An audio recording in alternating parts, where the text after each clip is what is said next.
Hello again, everyone, and welcome to Take A Pew. I'm Ian Wishart, and I'm here with the mighty Simon Clark. Hello. And we're delighted you're with us today as we explore the life and times of another Take A Pew guest. Oh, yes. And our guest today is the Reverend Ian Wallace. Ian Wallace. Oi, that's my line. Oh, sorry, mate. Anyway, as usual, we're going to have a chat with Ian about what slings and arrows and the odd sherry trifle life has thrown at him so far. And we'll learn a bit about what he gets up to in his current ministry. And of course, we'll have all of our regular features. My favourite things, what's in your lunchbox, is it true, spiritual pearl of wisdom, and, unfortunately, Simon's random question. So, let's crack on with Take A Pew with the Reverend Ian Wallace. Ian Wallace.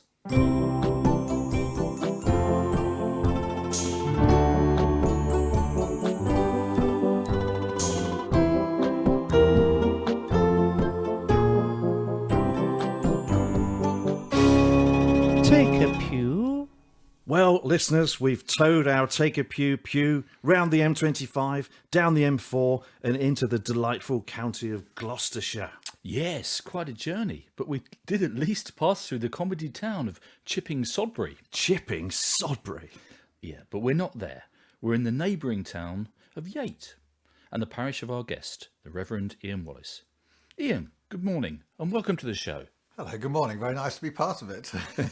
Yeah, hi Ian. Well, perhaps you'd just like to introduce yourself to our listeners.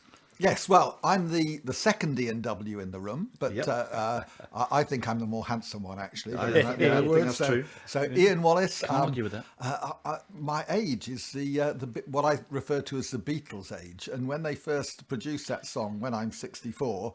I thought, how ancient. It's all about decrepitude, isn't it? But I don't feel that way anyway. So I subscribe to this new rule of, 60 is the new 40, but I haven't yet managed to persuade the traffic police that that's a valid excuse. So, in terms of family, I'm married to Ruth, who is a wonderful wife. We have two sons, Ben and John. They're both teachers. Ruth is a teacher as well. I'm surrounded by them. But of course, it is a very honourable profession.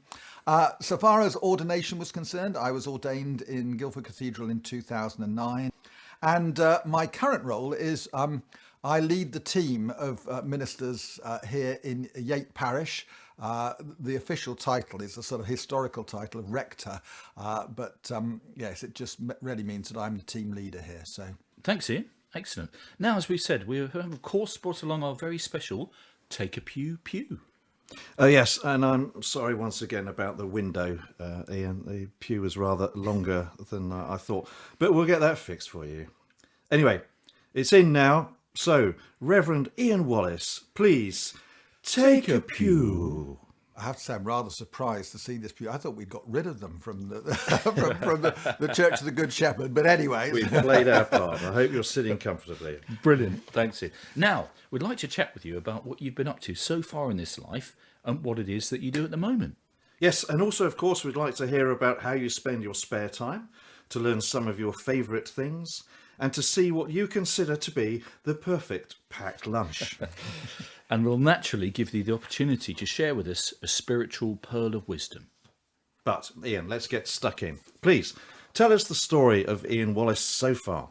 A story which I believe started not that far from here. no, it didn't actually. It has been a bit of a sense of coming home or coming back to my roots. So I was born in Swindon, and I have a fairly early childhood memory of driving in the car with my mother, and my mother sort of pointing out the window saying, "That's where you were born," and looking out and seeing this sign that said Seymour Clinic Psychiatric Unit. And I wondered how they knew at that early age, but That's worrying. it had been the maternity unit before it was the psychiatric unit. So anyway, I was born in Swindon.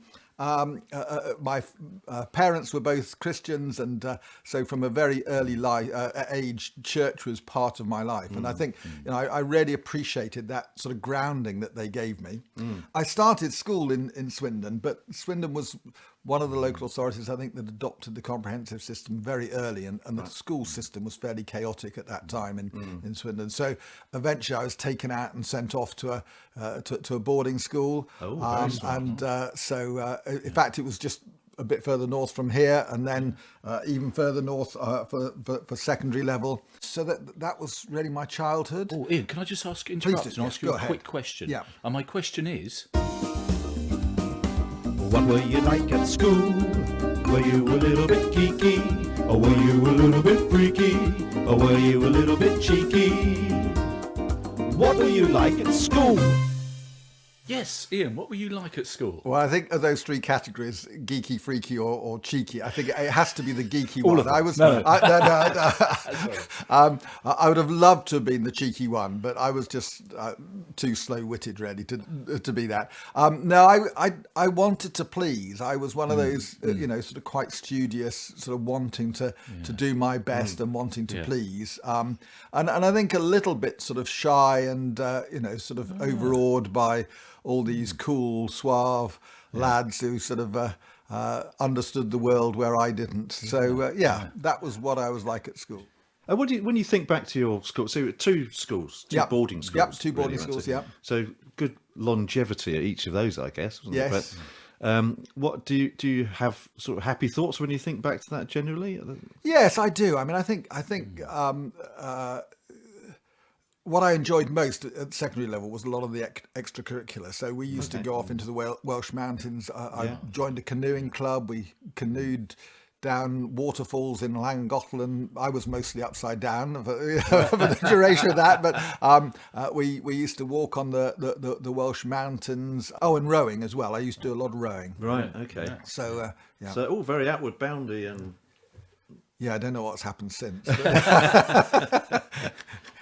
That's good. Anyway, so you finished at school, presumably at some point. Yeah, I did finish. Yes, thank goodness. And went straight on to Southampton University. Okay, I wonderful place. I know. Yes, all the best cover there, don't we? I think it is. But it is scientifically proven all the best people That's go to right. Southampton Don't get him University. started, please. But yes, so Southampton University, and I think at that stage I sort of had my career mapped out for me. Sort of perfectly planned. Right. I studied law there. I had every intention of becoming a successful and rich lawyer, sort of rolling in money and enjoying the good life. Yeah. So, no, but I studied law, thoroughly enjoyed it, graduated from there, went to work in Westminster.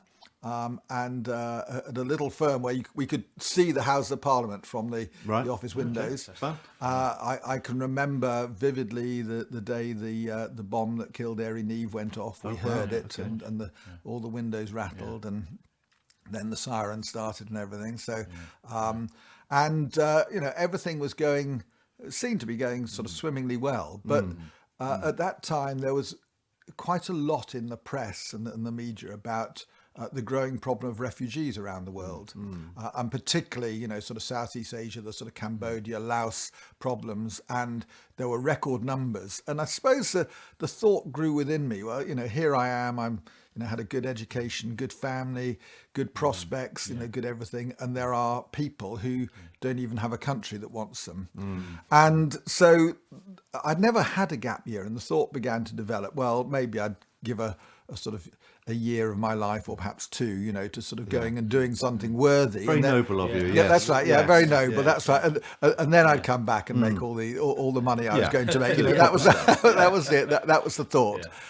So I wrote around to various organisations, and Tearfund picked it up. And long and the short of it was got sent out to South Sudan, which was a life-changing moment, really. Right. Yeah.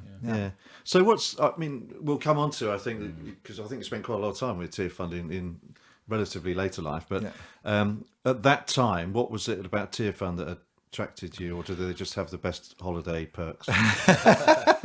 Probably that as well. But no, they offered me a job that I felt, was something that I wanted to do. Administrator for a sort of an intermission agency called Across. And I felt that used my skills. I felt it was a really sort of worthwhile thing. And of course, in Sudan at that time, there was also a refugee problem because of all the Ugandan refugees spilling across the border into South Sudan. So I think put all those things together, and that was the best job. And Tearfund is a Christian organisation? Yes, yeah. yes, And you it mentioned is. the missionary society as well, and you Yes. said you grew up in a Christian household, so presumably that had sort of transferred itself to you at some point in that past. Yes, it's very, as I said earlier, I think I always look back and I think I'm very grateful for the sort of the roots, the foundation that my parents gave. But it was almost a bit like, do you remember, in the old days, children didn't used to have their own passport. We were just written on our parents' passports. And it was a bit like that. I don't think I really had my own faith. I was just sort of written on my parents' faith passport. And it wasn't until sort of quite late teens, or 16 really, I think. A friend of mine was getting confirmed at school and sort of persuaded me to sort of join him, really, because I hadn't thought about it at that stage. And to be quite frank, I got almost nothing out of the confirmation classes. I can't remember hardly anything out of them. But the service itself made a bit of an impact on me, and I got given 2 books as sort of like confirmation presents. Okay. One was God's Smuggler by Brother Andrew. The other was Corrie ten Boom's A Hiding Place. And I got gripped by these books. And I think the thing that really spoke to me was that, I'd rather sort of grown up seeing God as like a sort of an archaic historical character, with no real relevance to the present. And suddenly here was these people's stories of God being really active and relevant in their life and doing amazing things. And I can remember just sitting there at the end of them, sort of half in tears, just saying, well, if you can do that in these people's lives, then you can do something in my life, and I'd like that. And so I regard that as being a real turning point. I think the next really big thing was this guy Robin, who I was at university with. We went on to law school and did our law finals together, and he came up with this idea of, after this very intensive course, why don't we have a holiday together? But of course this was mid-February when the finals ended, and there were very few things to do other than go on an Oakhall ski trip, which is what we then did. Of course. Okay. Yeah, as you do. And that led to another sort of series of things, and eventually I got asked to be involved in leading some of these Oakhall holidays. And I think, through that, my faith grew significantly. And then really sort of that led on into to going to Sudan. So how did you feel when you got there? Did you think, gosh, what have I done? Or how did you feel about it? I felt hot. Should have gone there in February instead of skiing. It would be much. Exactly. Yes. Yeah. No, but I mean, literally, you come out of the aeroplane and it's as if someone's got hairdryers sort of blasting at you. So, and yes, I think there were times when I thought, goodness, what have I done? Why have I here? But actually, there was a sort of an energy about it, and then again, this sense of here were, sort of God's people, Christians, doing, significant things to bring change to the world and make things better. And I think I just began to sort of see the sort of potential and possibilities and things like that. Yeah. And I mean, the other factor about the time in South Sudan was 6 months after I arrived, the country fell back into civil war with the announcement of the SPLA, and so we were living with this sort of tension quite a lot. Gosh. Just so I could get a better visual image of that. Where were you living, for example? What were you living in? Right. Okay. Well, I was living in a house that looked like a traditional African roundhouse, a tukul with sort of thatch roof. Yeah. It wasn't actually made of mud. It had been Lego. Well, I wish actually that I could have remodelled it, couldn't I? I'm not familiar with construction materials in South Sudan, but living in Juba, which is the capital city, although at that quite stage, a big city, I guess. Well, at that stage, it felt like very much like an overgrown village, because there's only about 2 miles of paved road in the whole place. Right. Okay. There was a Starbucks, presumably. There wasn't Starbucks. Not even a Starbucks. Not even Starbucks. Not even at McDonald's. Nothing like that. Yeah. But actually, in that sort of environment, we had a lot of fun together. We sort of made the most of it and looked on the bright side. Yeah. But as I said, it was set. I think part of that was because it was set against this tension of the civil war emerging. And did you notice that? Did you really feel that? We were right at the heart of the first event that kicked it off. So on the 6th of June, this was 1983, I think, a small Cessna plane arrived at Juba Airport, which was one of our planes. African Inland Mission used to fly these flights up, and it brought provisions. It brought several people. So Ruth arrived in the country on that flight. That was the first time I met her. I met her off the plane in order to sort of take her to her accommodation. And one of the other passengers was a schoolgirl called Desta Haspels, whose parents were based on a mission station right over near the Ethiopian border called Boma. And the following day, the plane took off to take Desta on to Boma.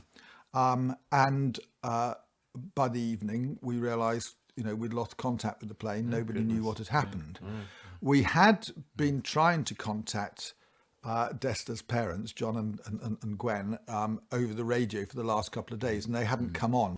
And what had happened was, for about the last 6 months, we knew that people from the Dinka and Nuer tribe had been going across into Ethiopia to training camps to prepare for some sort of rebellion. Right. Yeah. And the Sudanese Air Force had these 2 MiG fighters, and one of the things that they used to do to try to intimidate the people on the ground was they would fly these across South Sudan at very low levels, and one of the pilots was obviously enjoying himself too much and forgot to look at the fuel gauge. And when he did look at the fuel gauge, he realised he'd not got enough fuel to get back to Khartoum, and there were relatively few airstrips that were long enough for a plane like that to land and be able to get back off the ground.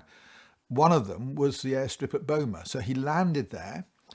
Obviously, the news had got through to these training camps that there was a Sudanese Air Force plane on the ground, and they decided, if we can blow that up, that would be a good way of announcing our presence. So they sent this group through to Boma. Unfortunately for them, 24 hours before, the Air Force had refueled this plane and got it off the ground. So this group of rebels arrived, saw that their target was no longer there, and said, well, what do we do now? And somebody happened to mention, well, there's a group of expatriates in a sort of mission station just up on the hill. So they decided to take them hostage. Wow. Within 24 hours, there were 3 guys staying at our guest house in Juba called Tom, Dick and Harry, and it was quite clear that it wasn't their names, and they were. Could have been anyone. They were CIA. They were, they were there because most of the people were American citizens who'd been taken hostage, and. The problem was, I think, that the Sudanese army was just itching to get in there and attack them. Yeah. But everybody knew that if that happened, there'd be so many bullets being sprayed around the place that the chance of anyone coming out alive was small. The next thing was, we were told that they'd seen the hostages alive on satellite images. Now, the Sudanese army wasn't going to wait, and so the idea was that a coded message would be sent through to the hostages to try and give them some warning. The hostages apparently were required to prepare the food for their captors, so that night they laced them heavily with barbiturates. It worked an absolute treat. They were out for the count. They disappeared off into the bush, and the attack never came. The Sudanese army then decided to delay by 24 hours. So sadly, they were recaptured and quite badly beaten. Oh, gosh. But the following morning, they woke to hear the sound of gunfire, and then they knew and were able to get. And thankfully, all of them were rescued and brought back. So that was part of my experience in there. So very much like being a solicitor in Westminster in many ways. Exactly. Yes, exactly. It's a tough world in Westminster. To work out day to day which one it is you're doing. Well, that's amazing. So, but you spent 2 years. 2 years there. That's right. Yes. And then came back to. Yes. Well, as I say, I met Ruth there. Met her off the plane. We became engaged towards the end of my time, and came back and got married. And we had every intention of returning straight away to South Sudan. But both Tearfund and Ruth was with Church Mission Society, both said, hold on, don't we advise you to stick around for a year, establish a marriage, and then at the end of a year we might be willing to think about you going back. So we spent 3 years actually just in Swindon. So I went back to being a solicitor in Swindon. Gosh. And at the end of that, we then went out to West Africa to Guinea-Bissau. And how was that fundamentally different? How what was that like in comparison? Lot very similar, but it was different. Yes, I mean there are differences between West and East Africa, and it was a very different team and setup there, and I was really given the job of establishing a development office for the church, a development work. I mean, there aren't many jobs like that around because most places were well into development, but this church felt they got a bit left behind and asked for somebody to come and help them. So that was my privilege. Gosh, and how long were you there? We were out there for 4 years. Oh, so even longer. Yes, wow. yeah, 4 years. Goodness me. But you were doing, I mean, you mentioned sort of church development type stuff a couple of times. Yes. But you weren't ordained or anything at this No. stage, No. So In how fact, did that happen? When did that happen? well, reluctantly, I think is probably the answer. I suppose, part of my thinking was, I really liked the idea of Christians being active and involved in the world and doing stuff that was significant, and was sort of slightly against the sort of the formal, ritualized, institutionalized sort of element of the church, and so I'd always resisted the idea of ordination, and we were living in Guildford at the time, and I suppose because I've been with Tearfund, because we've done a lot of sort of mission talks, I'd become part of the sort of lay ministry team at St John's Church in Guildford, and we had a vacancy that the rector had left, and so I was doing quite a lot of leading of services. And we had I was also captain of the boys' brigade there as well, and we had a sort of an enrolment service at the beginning of September, sort of family service. And I knew from experience, unless you have something that really grabs the attention of those lads within the first 15 to 20 seconds or 30 seconds max, they might just as well not be there. They just sort of fidget all the way through. So I was looking for this idea, and we'd been away on camp, and we'd been to I got lots of great pictures of them at Go Ape, swinging through trees on the. I wonder if I could use that in some way. So, but couldn't find a Bible passage to go with that. Really, there was nothing was coming. It was one of those, and out of the blue, Ruth just suddenly turned to me and said, "Do you know if you do a Google Images search against the name Ian Wallace, you get a picture of a gorilla?" And I thought, that's weird. We'll have to try that. Don't try it with your name. disconcerting. I thought this must be a wind-up, but she was being serious. I got home and Googled, and there, sure enough, it's a brilliant picture. It's actually a record cover from a drummer called Ian Wallace, who used to play with John Anderson and Vangelis and people like that. And he did his own album, and it's got this sort of wonderful silver black, sort of bust of a silverback. It's wearing orange reflective dark glasses with a mushroom cloud reflected in each lens. And across the top it says Ian Wallace, and underneath it says happiness with minimal side effects, which I rather like. So suddenly I saw this, and the penny dropped. I thought, I know what I could do. So I did this service about, sort of, who are you really? You can see the boys really all sitting there. He's finally lost it. He's even forgotten who he is. So of course one of them eventually says, well, you're Ian Wallace. And so I said, I put this picture. I said, is that who you think I am? Of course, at the end of the service, various people at the door said, thanks, that was really good. Have you ever thought about ordination? I mean, I'd had that before, and I brushed it off. I don't think that's quite for me. And anyway, I got home, and Ruth said to me, she looked straight at me. She said, "You do know you answered your own question there, don't you?"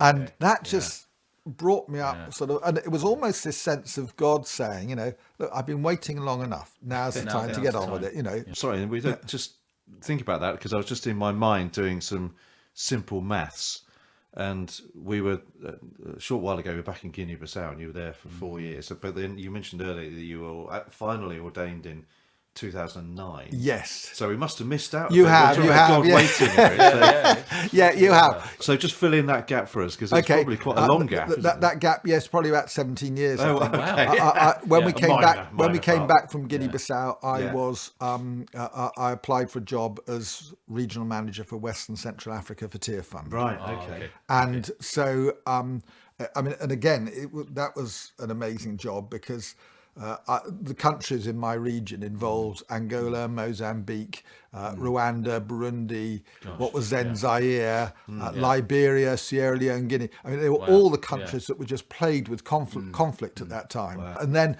out of that, I got asked to be one of the international directors at Tearfund, so international regions director. So that sounds like a posh job, doesn't it? yeah, it was a bit posh, though. That sounds rather grand. Doesn't it? I travelled the world really, actually, and again met some amazing people.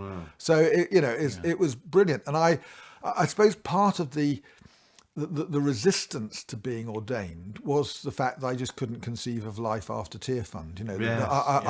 I was in the job I loved. I just didn't want to move on. It was really that was what it was all about for me. So why think of changing? Sort of. And then God spoke through a gorilla. He did. He spoke through a gorilla. I blessing in disguise. I have to admit, I didn't quite tell the story in that way at my bishop's advisory panel. So you had to do a little bit of boring training, presumably.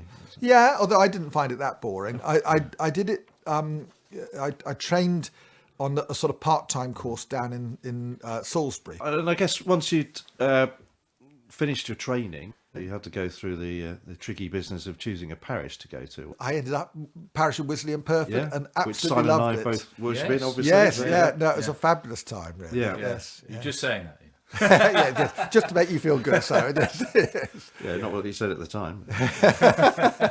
And you had three and a half years. Yes. And then at that point, I guess, because Perford is quite a civilised place, but you were probably yearning back for somewhere more like South Sudan or Guinea-Bissau, Angola, and so you chose Bristol.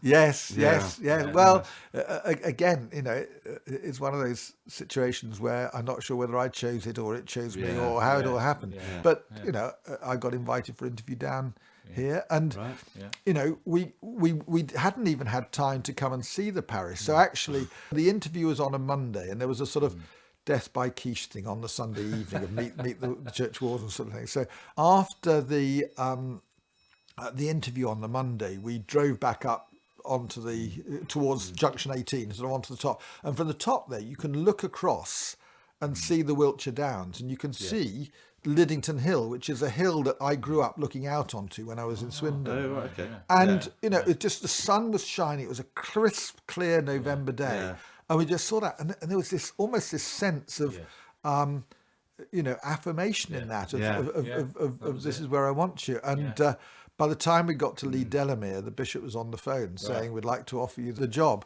That sounds quite exciting. I was quite intrigued by, probably reading far too much into this, but you talked about the hill nearby here, and you talked about the large hill or mountain. Yes.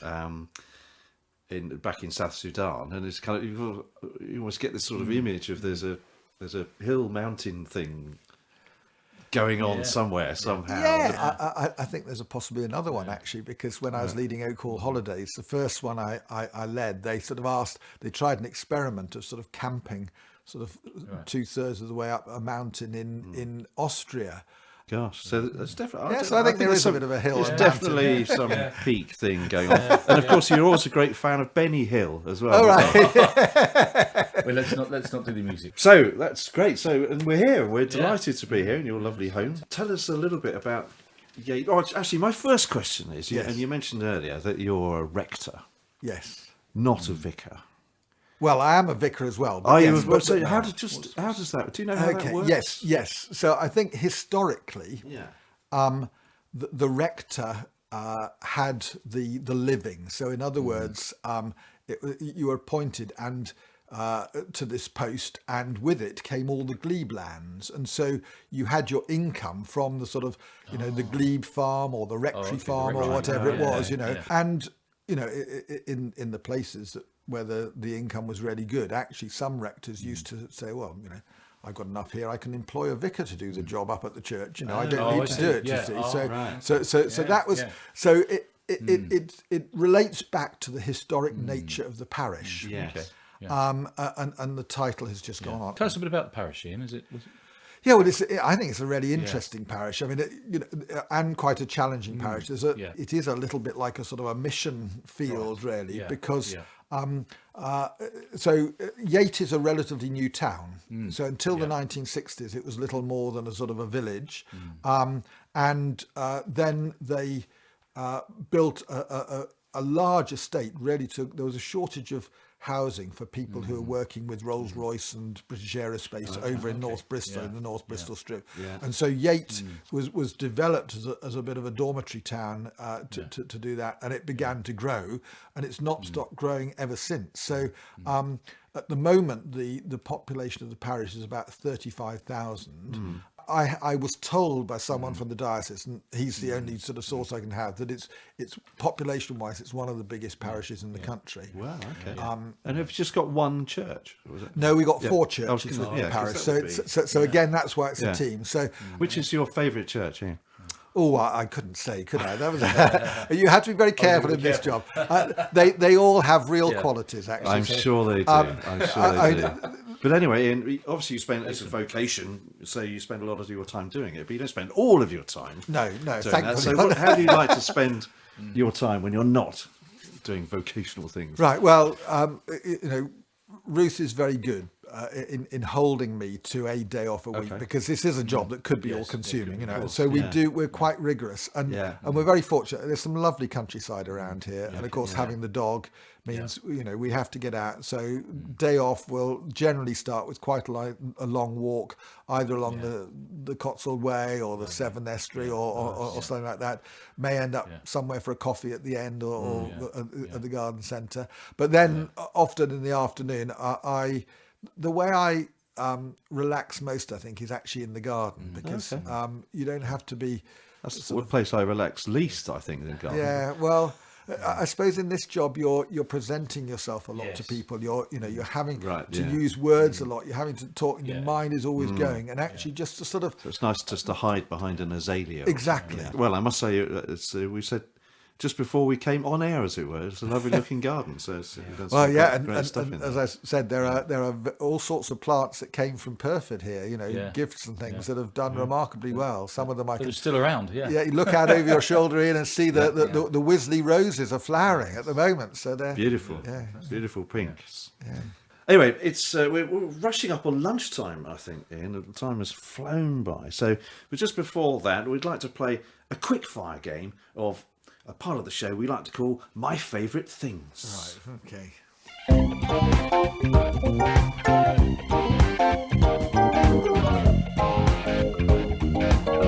My favourite things. Yes, my favourite things. Now, it's a very simple game, Ian. We just give you a category, and you just have to tell us your favourite thing in that category. Right, Is that okay? So let's start with a really easy one and a standing feature of the show. Your favourite book of the Bible? Favourite book of the Bible? Probably Nehemiah. Oh, wow. Now, I'd say that's quite a left field choice, I think. But, I just love the way, he got on and rebuilt Jerusalem and rebuilt the whole community by doing it, he saw a need and... so that's quite late in the Old Testament, chronologically. Yes, coming back from Babylon or something. Yeah, that's right, exactly, yes. And rebuilding, I remember that. I remember reading a bit of that. I think I've read the first page of that. Yeah. Gosh, and what about your least favourite? Least favourite book? I think probably Leviticus. Is it? Yeah, probably. Yeah. It's just, I can understand being a lawyer. I ought to like it, but it's that's dry. Where all the Old Testament laws are. Yes, that's right. It's quite dry reading, really. Yeah.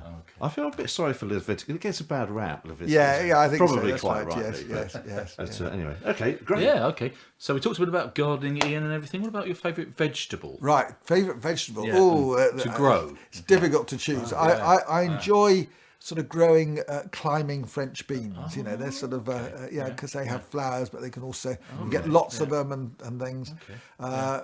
Cauliflowers, I like to eat, but good old cauliflower cheese, but I've never been that successful in growing them, sort of. Can you grow cauliflower cheese? Is that? I think a brand of. I think you need a bit of a disaster, sort of spilling something over the top of it. If you did grow a cauliflower though, and it came up as cauliflower cheese, that would be incredible. It would. would, wouldn't it? Well, that's. absolutely. I mean, it needs some genetic modification, Yeah. I think, wouldn't it? But yeah, it would be. I'm You sure need to do that some there's, cross-pollination. How do you cross-pollinate cheese? And that's very hard. Very difficult. That's probably why they haven't done it. That's Yeah, right, let's yeah, forget that. exactly, I think yes. it's probably not. Any herbs or anything? Do you grow any herbs? Oh, Ruth tends to grow the herbs, so we've got a few herbs, but so you have yes. time for that. Sorry. Sorry. Oh dear, that's terrible. Nice. Okay, no, thanks. Sage advice. Sage advice, yes. So let's perhaps move on to the No, next one. I think let's have you move on finished to- yet? I think I've finished. I can't think of anything else actually. So we talked a lot of. You've obviously seen some really interesting places in your time. Ian. Yep. So this is our third category. We've decided is going to be a top 5. Right. So in your case, we'd like you to tell us in any order, if you like, your top 5 countries. Okay. Right. Well, I have a love for Africa, really. Yeah, And, gathered that. Yeah. Burkina Faso was always a really interesting one and to go. When I was travelling out there, it's quite sort of benign, benevolent, some really good partners and a wonderful leatherworking workshop that you could buy some really good stuff. So Burkina Faso was right up there. Okay. Kenya, I love. It's my first experience of Africa, and I think the rich sort of plant life, wildlife, and everything there is wonderful. And I've had some amazing experiences in Kenya. Yeah. So Kenya has to be up there. Yeah. Okay, that's good. I The think- only thing I remember about Kenya is my childhood athletics hero, Kip Keino. Oh right, yes. One for the teenagers. Yes. But I used to love. He used to do the steeplechase. I don't know why he stuck with me, but it's Kip Keino's. Yes. Well, I mean, because one of the reasons why they were all so successful is they train at very high altitudes, up Right. on the edge of the Yeah. Rift Valley, and so their lungs, I think, Yeah. sort of grow into. Although, which is funny because you don't get many Tibetan athletes, do you? No, you'd but think maybe they'd they've have just the been ultimate undiscovered. example. Maybe they're sort of stuck in snow or something. And Yes. Maybe they're just good at hills, going back to hills. Yes. Yeah. Anyway, sorry, yes. Kenya. Okay, so Kenya has to be there. South Sudan, actually, Yeah. for obvious reasons. Yeah. Uganda as well, probably. So there's that right. cluster around there. That's 4, isn't it? Where else? 5th country. I'm going to go away from Africa now. Yeah. I enjoy France actually a lot. Okay. Yeah, lovely place. Yeah. France, yes. Any particular parts of France you enjoy more? Brittany has given us some really good holidays, actually. That sort of western edge and. So you did mention a couple of books earlier. So actually, who's your favourite author? Do you think? Favourite author?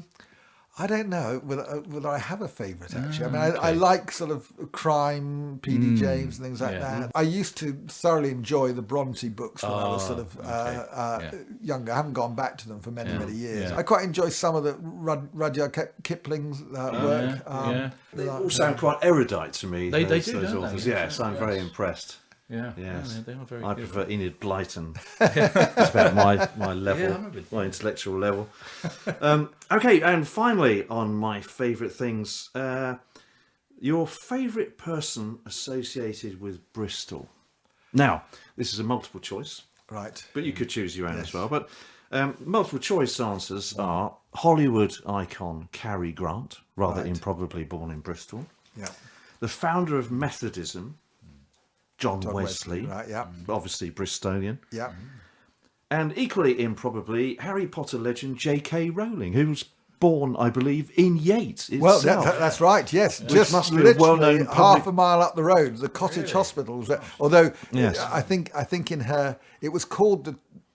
It is actually in Yate because the boundary with Chipping Sodbury is just a bit beyond Right. that. But I think it was called the Chipping Sodbury Cottage Hospital for some Right. reason. Yeah. And in her sort of biography, it talks about her being born in Chipping Sodbury, but she wasn't. right. It was in Yate. Oh, That's so right, it's it was in Yate. it's a point of local contention. Easily. Yes. So the Cary Grant, John Wesley, J.K. Rowling. So of those three, Yeah. I think I have to say Marvin Rees. So Okay, perfect. Don't we like that? So Marvin Rees is the current mayor of Bristol. And Oh, he's right, doing an okay. amazing job. But actually, I used Yeah. to work with him at Tearfund. Oh, wow, So he was one of the youth leaders. But coming back to that, choice of 3, I think I probably have to say J.K. Rowling, don't I? Because it was born so close. Anyway, it's high time, Ian, you'll be delighted to hear that we had, or you rather, had some lunch. And so it's time for us to ask the question. Tell us, Reverend, what's in your lunchbox? Yes, tell us, Reverend, What's in your lunchbox? Right, let me bring it across here. So here we are. Delighted to see you. little Thank you for lunchbox. going to the Really effort of exciting. actually That's okay. packing a lunch in. So, Nice, nice purple lid as well. It's a on the- very well stacked lunchbox. It is, isn't yeah. it? In fact, There's a yeah. lot in there. It's going to keep you So I going. have to cut that one out. Too Yeah. full, right. Oh, what have we got there? Some baked crinklies, which I was... Baked Baked crinkly. I thought you weren't So it talking about sounds some a of the bit like parishioners, me. were you? Yes. Exactly, yes.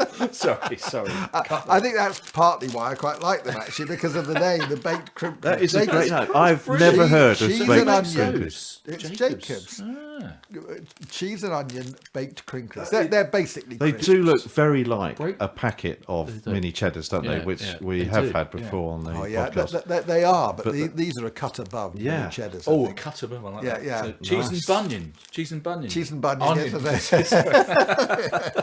the main item here is at the bottom, so Okay. I'm going to have to Yeah, dig well, down. you to get can do some unpacking and then you Yeah, can, just- okay, well, Yeah. there but has- you can do the main item first if you like. Okay, Yeah, I'll, yeah. I'll go for the main What's the item main because item? this Oh, is look at that. this is one that I have put together myself.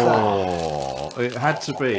Yes, look at this. I know, Look at that. listeners, Smoky you're all on steak. tenterhooks now. That is. Oh, This is I'm- the Cornish pasty. Oh, look at that. So actually, it's a Ginsters. Ginsters on it. Yeah, smoky steak and Guinness slice is what it's called. Oh my goodness. Now, I mean, the reason I think a pasty has to be in your lunchbox Yeah, is yeah. it's a bit like meat and two veg, isn't it? You know, Yes. it's sort of a Sunday dinner of Yes. the It's all there, lunchbox, all in really. one, So yeah. this is a meal in itself, and it's got Yeah. a nice handy handle around the side to hold on Perfect. to Yeah. as It's you eat lovely, it. isn't it? And I just think they're brilliant. Yeah. Very good. Okay, so that's Yeah. the So they've got main the event. tomato. Tomato Oh, has to be part of the lunchbox. You know, Yeah. Have you ever had that experience where you bite into it and the juice shoots up your Yeah. nose? You know, Yeah. that's sort of, that's Pips go that's everywhere. right. Yes, Gotta have exactly. that. So Yes. yes. So that's sort of main course, if you like. good. So, Right. so Okay. possibly Yeah. with starter on the sort of thing, and then we I then can imagine go. the tomato having a good effect on the pasty as well. Yes, I mean, if it's like have those if you together, listen to these sort of baking or cooking programs like MasterChef and things like that, there has to be that acidity, doesn't it, to bring Yeah. the Oh, flavour out. right, Is that- okay. I mean, that's the posh way of thinking That about sounds it. a bit so- lardy-da. yeah. There's That's still stuff in that lunchbox. There though. is, Doing quite well. so we're now on to items, I the think. dessert. Right, okay. So chocolate has to be part of it. Okay, So, right. as you know, I that. found the Look at Kit that. Kats. I was That's looking nice. for Kit them. They got Kat. lost. So a Kit Kat, 2-bar Kit Kat. Nice. That's always a nice. Right. It's a dark. It's a dark one. It's It is. not a It's milk dark. chocolate, Yes. it's a dark All one. right. Okay. Nice and chocolatey. Oh, yeah. Yeah. Nice. Nice. Because I couldn't find the Kit Kats, I also put a small chocolate brownie bite in here. So sort of so that's the other bit of chocolate there. Okay. Has that been partially nibbled, or is that one just that you've broken off from? I don't know. It's interesting. Yeah, it looks. I can't see too many Teeth marks teeth in marks on it, but it could have been. Little But, brownie, so you've got Yeah. plenty of chocolate in Yeah, there. nice. Now, having spent so much time in Africa, are you sensitive about where your chocolate comes from when you consume chocolate? if I get the chance to buy fair trade chocolate, Yeah. I will buy fair Yeah. trade Yeah. chocolate. Yes, Yeah. I Yeah. think I do believe strongly in the producers getting a fair return for Yes, their chocolate, and Yeah. so yes, and of course, chocolate is the food of heaven. Well, we've done well with a dark Kit Kat and a brownie. I know, and Yeah. if you're just worried, because obviously, on the health effects of this, I was worrying. crisps, Slightly. Yeah. pasty, chocolate, and Yeah, everything. you've got to have some. I've got a tangerine. I've got a tangerine. This is the fruit. This is to Yeah. salve my conscience You've got at the to have end of the something thing. to see, This actually, is yeah, one of my 5 a day. That's Yeah, just. that's good because I was a bit worried because possibly signs of scurvy if you haven't got vitamin C. I mean, you do need. What you spotted, have you? Somehow.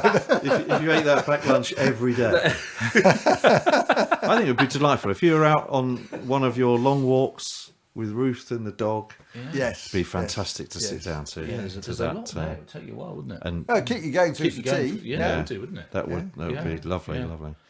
Would you have a drink sometimes with it as well? Oh, do you think? I definitely have a drink. Yeah, but, we've got the yeah. Guinness in the I mean, it past, depends. To some extent, it depends what's available. If it's Yeah. just water, Yeah. I'm quite happy with Yes. just water. Yeah. Or Okay. elderflower cordial, I quite like. Sort of. Nice. Yeah. So Very good. All right. Well, that's Yeah, brilliant. okay. Well, thanks Excellent. for sharing that with us, Ian. that's all right. That's all right. And actually, we'll sit back now just for a few moments and let you enjoy your lunch. Okay.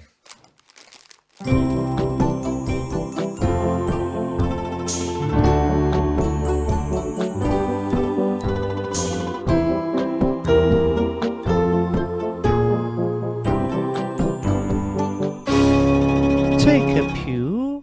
And welcome back, and you rejoin us as our guest, the Reverend Ian Wallace, has just polished off his lunch. Ian, that looked delicious. I hope you enjoyed it. Oh, very much so. Yes. Yeah, I feel well fortified for the next stage. Excellent. And thanks for offering that segment of Satsuma to us as well. Oh, was okay.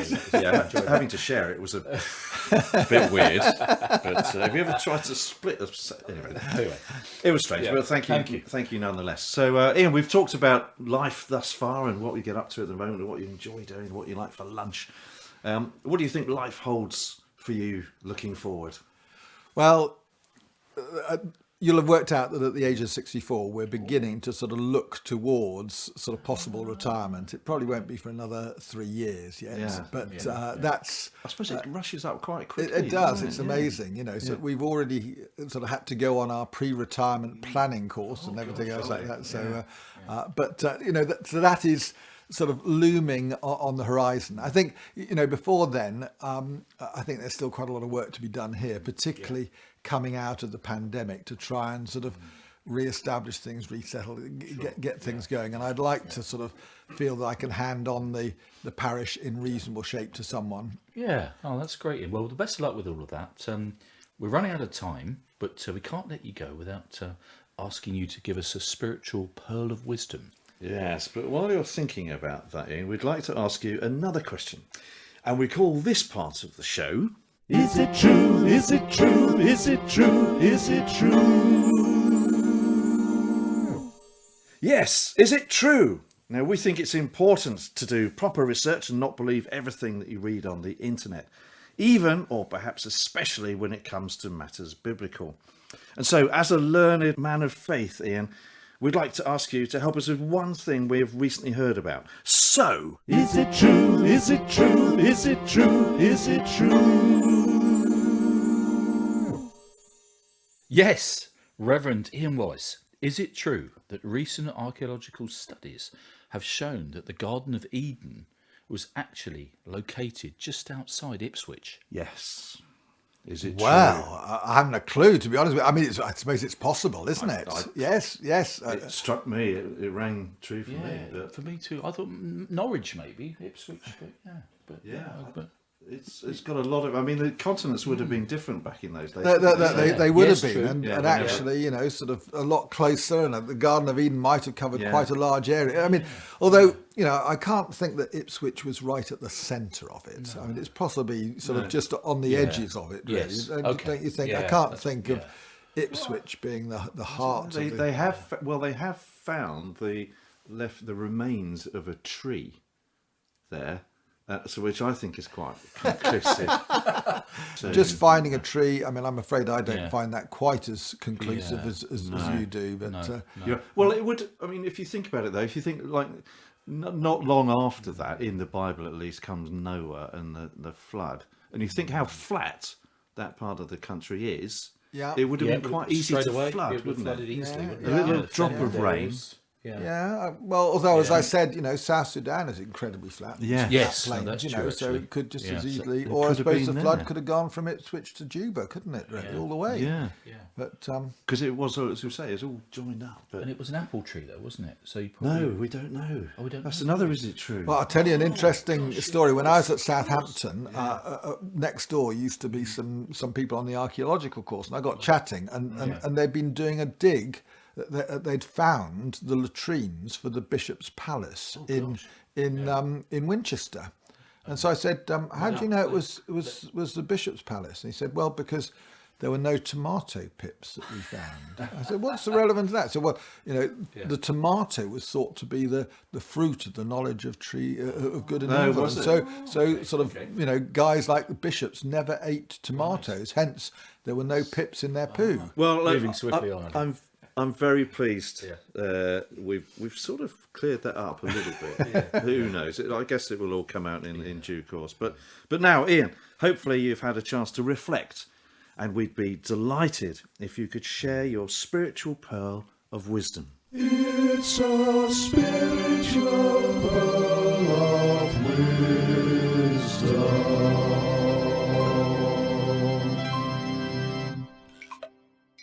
Well, to be honest, I almost don't regard myself as having too many spiritual pearls, actually, and certainly the ones, because I've listened to some of the previous podcasts. Oh, that would have been the one I'd chosen. But so you've heard some of them. But actually, there is something that I think has spoken to me quite a lot recently, and that is the idea that God regards us as family.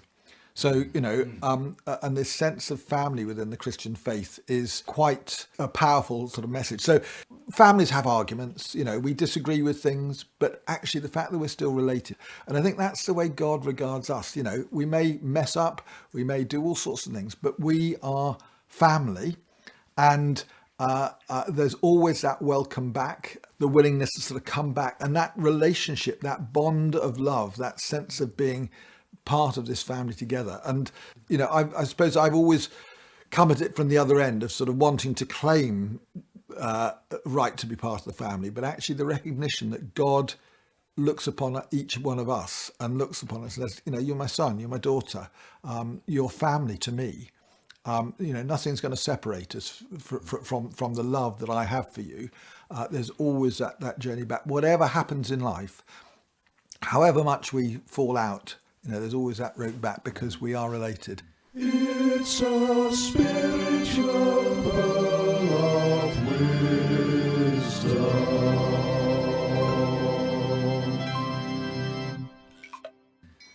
Brilliant. Okay. So, just before we finish, and we get some gaffer tape on that window of yours, sorry.